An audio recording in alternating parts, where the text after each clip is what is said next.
Dear students, in this video we will learn the concept of interest on drawings.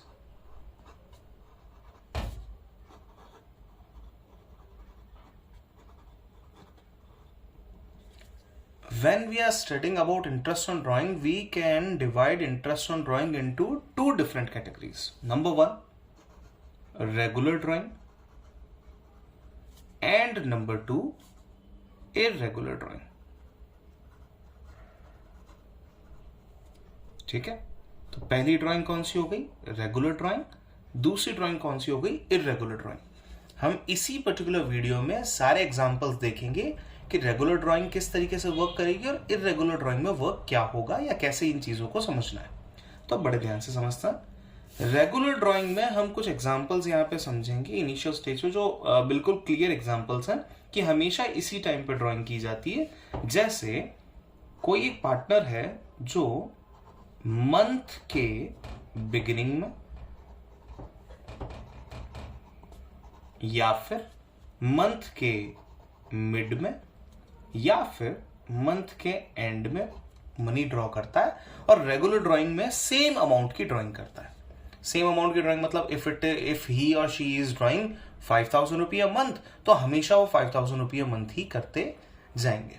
तो यहां पे आ जाता है आपका मंथली ड्राइंग। सेकेंड, हाफ, मैं पहले क्वार्टरली ले लेता हूं। क्वार्टरली मतलब every quarter beginning, every quarter mid, every quarter and. ये क्वार्टरली ड्राइंग्स की बात है। अब बात करते हैं half yearly. That means half year के बिगिनिंग में, हाफ ईयर के मिड में, हाफ ईयर के एंड में। तो यहां एक मैं आपको मैट्रिकल कॉम्बिनेशन समझाने वाला हूं कि जब आपके पास में रेगुलर टाइप की ड्राइंग्स हो, जिसमें आप मंथली बिगिनिंग, मंथली मिड या मंथली एंड की बात करें, या फिर क्वेश्चन आपको क्वार्टरली बिगिनिंग, क्वार्टरली मिड या क्वार्टरली एंड की बात करें, या फिर क्वेश्चन आपको half yearly beginning, half yearly mid और हाफ ईयरली एंड की बात करे, तो आपको क्या करना होगा? So in case of month beginning we are having a shortcut average period of 6.5। देखिए, इंटरेस्ट की कैलकुलेशन जब जब आएगी तब तब आपको एक ही फॉर्मूला दिमाग में लगाना है, PRT। ठीक है, principal amount, rate and time period. तो जो टाइम पीरियड है उस टाइम पीरियड को हम ले रहे हैं यहां पे 6.5। ये टाइम पीरियड सारी चीजों को कंक्लूड करके निकाला गया है। हम अभी डिस्कस करेंगे इसी वीडियो में कि ये टाइम पीरियड आता कैसे है, वो हम डिस्कस करेंगे। अब आए मिड के लिए, आपका जो टाइम पीरियड है, एवरेज टाइम पीरियड है वो है 6, और एंड के लिए एवरेज टाइम पीरियड है दैट इज 5.5।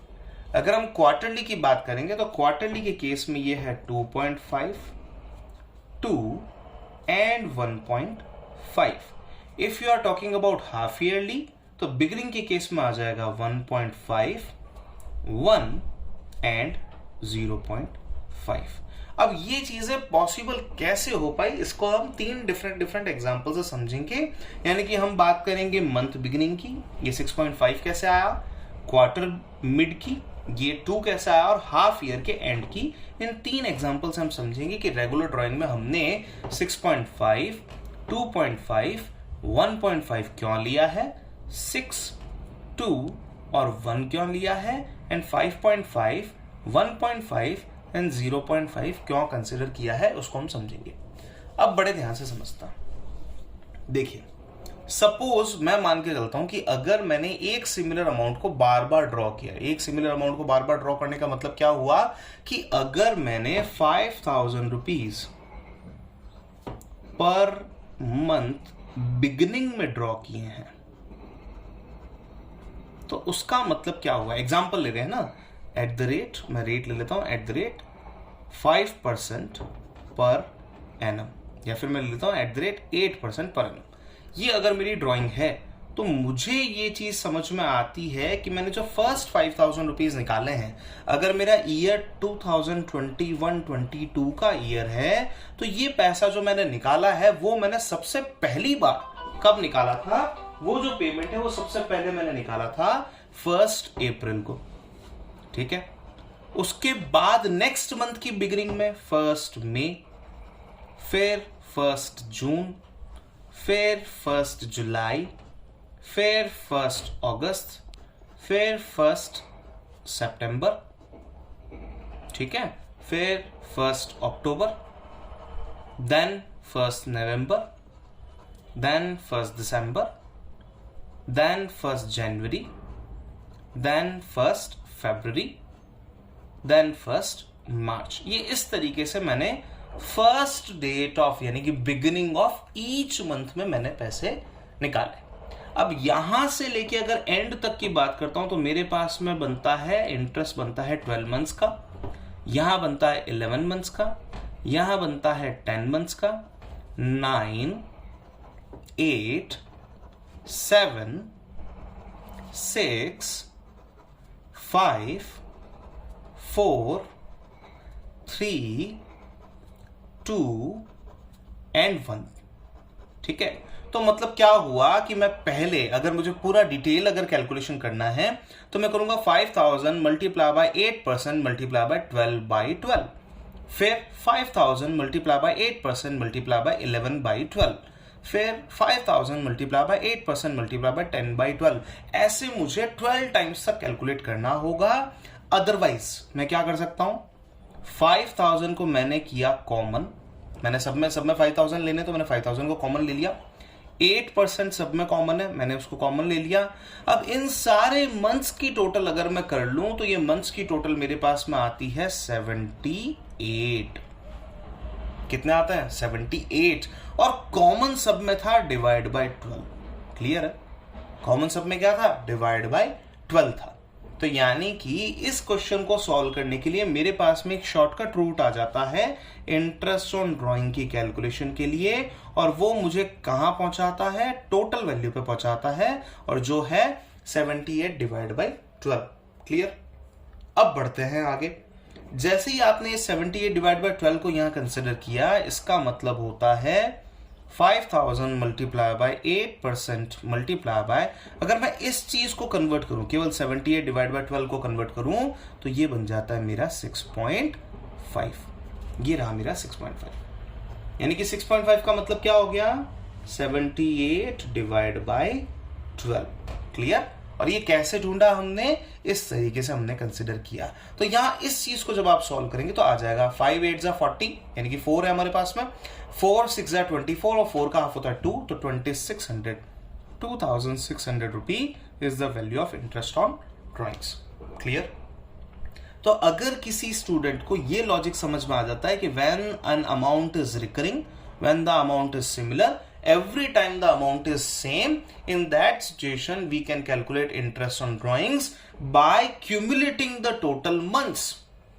टोटल मंथ्स को क्यूमुलेट करना है, सारे मंथ जो भी हैं उनको हम एड ऑन करते जाएंगे, सम करते जाएंगे और वैल्यू निकाल लेंगे। तो यहां आ जाएगा 78 बाय 12।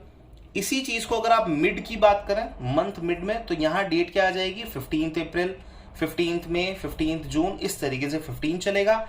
जब ये 15 था तो ये 11.5, ये 10.5, ये 9.5 रहेगा, and in that situation it will be 72 divide by 12। तो जिसको हम कॉमन फैक्टर में क्या बोल सकते हैं, कॉमन लेवल पे क्या बोल सकते हैं, उसको हम बोलेंगे 6।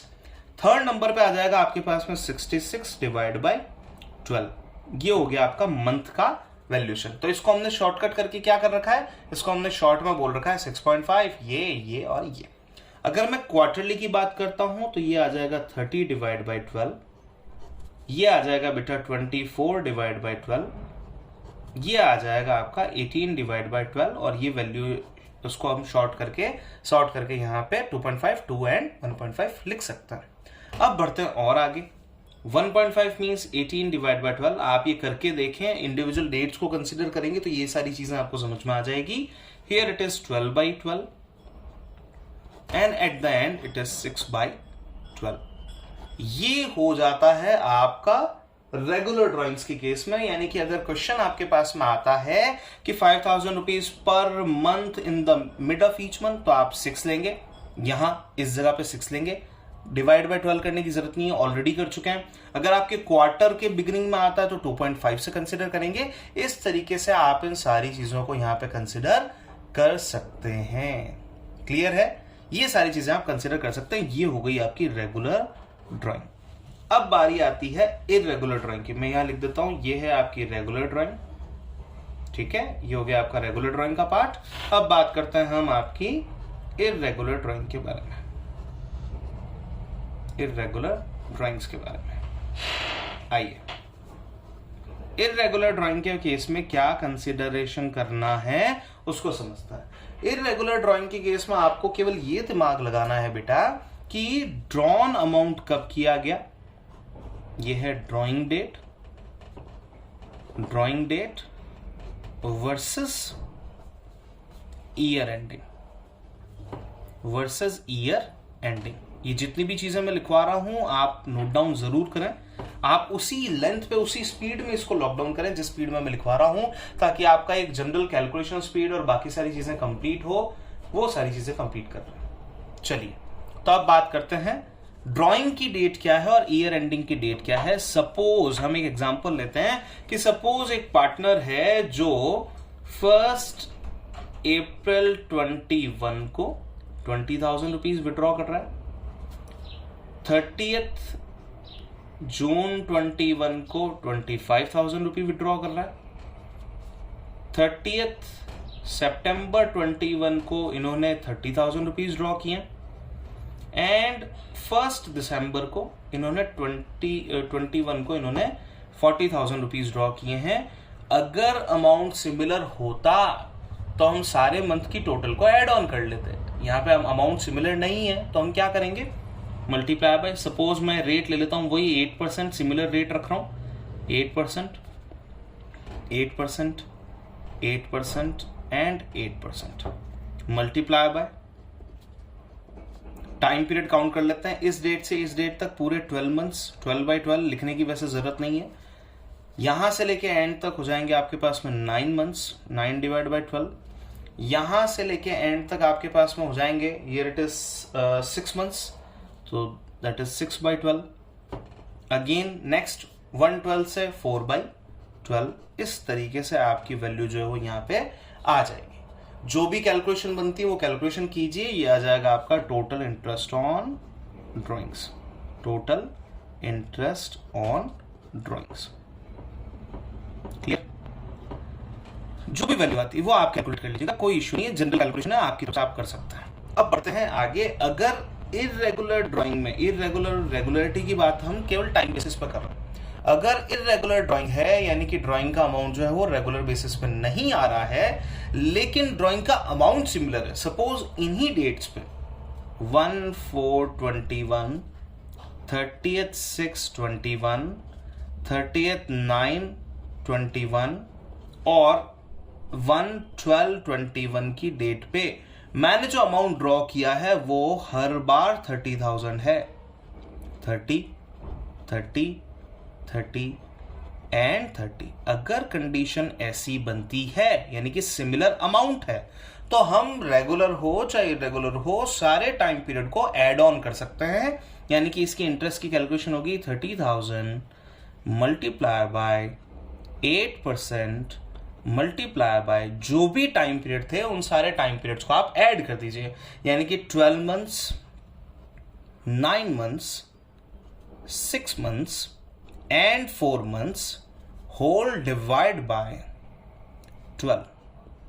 ये हो गया है आपका अल्टीमेट कैलकुलेशन का तरीका। तो इंटरेस्ट ऑन ड्राइंग में हमने दो बातें समझी हैं, एक हो गया है रेगुलर ड्राइंग, एक हो गया है इररेगुलर ड्राइंग। ये बेसिक है। इररेगुलर ड्राइंग में हम एक लास्ट चीज यहां पे कंसिडर करेंगे जो अभी हम देखने वाले हैं विद इन अ मिनट, कि अगर इररेगुलर ड्राइंग में एक स्पेसिफाइड अमाउंट दे रखा है, अमाउंट ड्रॉन, और उसमें लिखा हुआ है इवनली स्प्रेड, मतलब ये नहीं बताया गया कि कब कब जो है वो पैसा ड्रॉ किया गया, लेकिन ये जरूर बता दिया गया कि जो भी मनी ड्रॉ किया गया वो इक्वल लेवल पे स्प्रेड था। इक्वल लेवल पे स्प्रेड था मतलब पूरे साल भर इक्वल टाइम गैप के अंदर आपने इस अमाउंट को ड्रॉ किया है।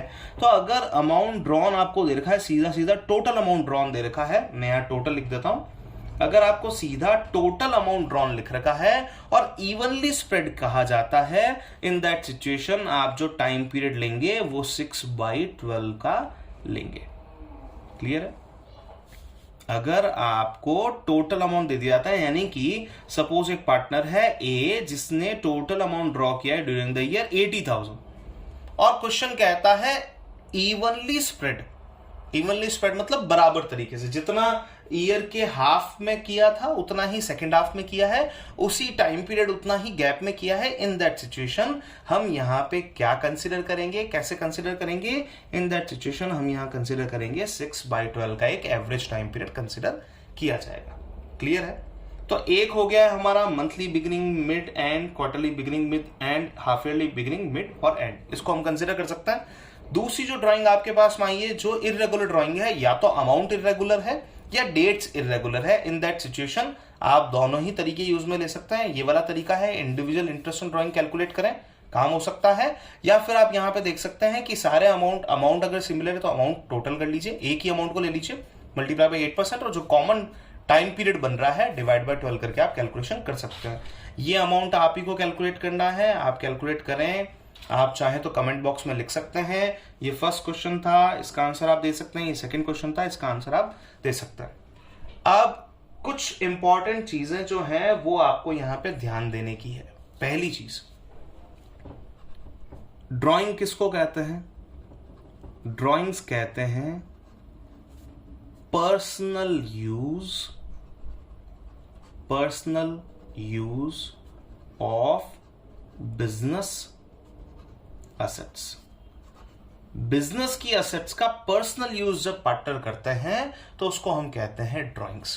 पहली बात तो ये हो गई। दूसरी चीज, ये ड्राइंग किसी भी तरीके से हो सकती है। सपोज आपने रेगुलरली कैश नहीं निकाला, LIC का प्रीमियम पे किया, सपोज आप मंथली गुड्स ले जाते हो, सपोज आप अपने बच्चे की ट्यूशन फी का पेमेंट जो है वो बिजनेस के पैसों से करते हैं, सपोज आप स्कूल फी का पेमेंट बिजनेस के पैसों से करते हैं, सपोज ऐसा हो सकता है कि आप हर क्वार्टर के अंदर एक पर्टिकुलर अमाउंट जो है वो अपने फ्रेंड्स को देते हैं या अपनी फैमिली में कहीं पे देते हैं। ये सारी चीजें ही क्या कहलाएगी? ड्राइंग्स कहलाएगी। क्लियर? नंबर 2,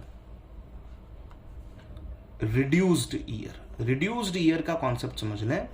रिड्यूस्ड ईयर ये कहता है कि जब ईयर कंप्लीट 12 मंथ्स नहीं हो तो ये रेगुलर ड्राइंग की बात नहीं होगी। मतलब कौन कौन सी कंडीशन? कंडीशन नंबर 1, या तो हो एडमिशन ऑफ पार्टनर। कौन सी कंडीशन हो? पहली कंडीशन है या तो हो एडमिशन ऑफ पार्टनर, यानी कि कोई पार्टनर साल के बीच में आया है। ठीक है, यह है रिड्यूस्ड ईयर। रिड्यूस्ड ईयर में आप आगे लिख सकते हैं एडमिशन ऑफ अ पार्टनर और retirement oblique death of a partner. हमने जो लास्ट वीडियो बनाई थी इंटरेस्ट ऑन कैपिटल के बारे में, उसमें हमने लिखा था कि अगर हम एडमिशन की बात करते हैं तो ईयर कब शुरू होगा? जिस दिन वो पर्सन एडमिट हुआ है। और अगर हम रिटायरमेंट या डेथ की बात करते हैं तो ईयर कब एंड होगा? जिस दिन वो पर्सन जा रहा है उस दिन उसका ईयर जो है वो एंड हो जाएगा। इन दोज कंडीशंस आपको ध्यान रखना होगा कि अगर मैंने मान लीजिए कि किसी पर्सन ने एडमिशन किया है 1 जुलाई को, even though he has admitted and doing the regular drawing monthly beginning, in that situation अगर उसके 12 मंथ्स पूरे कंप्लीट नहीं है तो आप ये 6.5 का रूट नहीं करेंगे। इंडिविजुअल ले लीजिए, जो भी मंथ्स है, सपोज 1 जुलाई से आता है तो 9 + 8 + 7 6 5 4 3 2 1 इनकी टोटल करके डिवाइड बाय 12 करके आप इसको कैलकुलेट करेंगे। इसके अलावा आप इस 6.5 को यूज में नहीं लेंगे। तो यानी कि ये 100% रेगुलर ड्राइंग है, जहां पे अमाउंट, जहां पे टाइम पीरियड, सब कुछ रेगुलर है। इन दैट कंडीशन आप ड्राइंग को इस तरीके से सेटल करेंगे। तो आपको क्या क्या करना है, लिखने में क्या क्या करना है? नंबर 1 पे आपको ड्राइंग्स को डिवाइड करना है, प्रॉपर वे में लिखें। Drawings can be divided into 2 categories, number 1 regular, number 2 irregular. Number 1 regular के अंदर ही आप ले लीजिए, रेगुलर अगर ड्राइंग्स है तो क्या क्या होगा, ये सारी चीजें होंगी। आप अगर चाहें तो ये टोटल अमाउंट इवनली स्प्रेड है, इसे भी आप रेगुलर ड्राइंग की कंडीशन में ले लें, क्योंकि ये भी इक्वल लेवल पे स्प्रेड हो रहा है, आप इसे रेगुलर में कंसिडर कर लीजिए। ठीक है, अब इरेगुलर ड्राइंग में आप क्या कर सकते हैं? आप यहाँ पे क्वेश्चन लिख लीजिए, a person x was drawing ₹20,000 on 1/4, ₹25 on this, ₹30 on this and ₹40 on this. Rate of interest 8%, कैसे कैलकुलेट करेंगे ये आ जाएगा। उसके बाद आप एक एग्जांपल ले लीजिए कि मिस्टर वाई जो है he has drawn ₹30,000 on 1/4, 30th 6, 30th 9, 1/12 each time. In that condition ये आ जाएगा। उसके बाद आप ड्राइंग को डिफाइन कर लीजिए कि ड्राइंग क्या है, personal use of business asset है, कैटेगरीज डाल दीजिए, लाइफ इंश्योरेंस का पेमेंट करना है या कोई हाउस इलेक्ट्रिसिटी बिल का पेमेंट करना है, हाउस रेंट का पेमेंट करना है, बच्चे की ट्यूशन फी का पेमेंट करना है, वो सारी कैटेगरीज क्या कहलाएगी, आपकी ड्राइंग्स की कैटेगरी में कहलाएगी। यानी कि ड्राइंग ऐसे नहीं देके ये 20,000 में बोल दो ये तो बच्चे की ट्यूशन फीस थी, 25,000 का घर का रेंट था, 30,000 रुपीज जो है वो फ्रेंड को मैरिज के लिए दिए, 40,000 रुपीज जो है वो स्कूल फीस के पे किए। ये इस तरीके से अलग अलग अमाउंट भी मैं आपको अलग अलग डिस्क्रिप्शन के साथ में दे सकता हूं। बात वही है, गुड्स भी खरीदे जा सकते हैं, बात वही है, गुड्स भी लिए जा सकते हैं, टेकन फॉर पर्सनल यूज, सारी बातें वही है। और लास्ट, रिड्यूस्ड ईयर कब काम आएगा? रिड्यूस्ड ईयर तब काम आएगा जब आपका कोई पार्टनर साल के बीच में ऐड होता है या साल के बीच में उसका रिटायरमेंट या उसकी डेथ हो जाती है। इन दैट सिचुएशन, इन दो कंडीशन में आपको रिड्यूस्ड ईयर का कॉन्सेप्ट फॉलो करना है। एडमिशन जब हुआ है उसी पॉइंट से आपका ईयर शुरू होगा और रिटायरमेंट और डेथ जब हुआ है उस पॉइंट तक ही आप इंटरेस्ट या इंटरेस्ट ऑन ड्रॉइंग्स का पेमेंट देंगे, यानी कि उस पॉइंट तक ही इंटरेस्ट की कैलकुलेशन यहां पे की जाएगी। आई होप कि आपने ये सारी चीजें लिखी होगी। अगर आपने ये नहीं लिखी है तो आप इसे टाइम लगा के जरूर लिखें, समझें। अगर आप ये सारी चीजें कंप्लीट करते हैं तो आप अपनी लाइफ में इंटरेस्ट ऑन ड्राइंग्स के कॉन्सेप्ट में कभी पीछे नहीं रहेंगे। आपको किसी और मेथड को सीखने समझने की जरूरत नहीं है। Clear? Thank you so much for watching this video. आप अपना टारगेट कंप्लीट करें डेली बेसिस का, जो भी वर्क आपके पास में है आप उस वर्क को कंप्लीट करते जाएं, आपको जरूर बेनिफिट मिलेगा। और प्रैक्टिस की हैबिट आपको मेंटेन करके चलनी है, डेली का वर्क आपको डेली खत्म करना है। मिलते हैं अगली वीडियो में जहां पे इंटरेस्ट ऑन ड्राइंग से कुछ इंटरेस्टिंग क्वेश्चंस हम कंसिडर करेंगे। Thank you so much, thank you.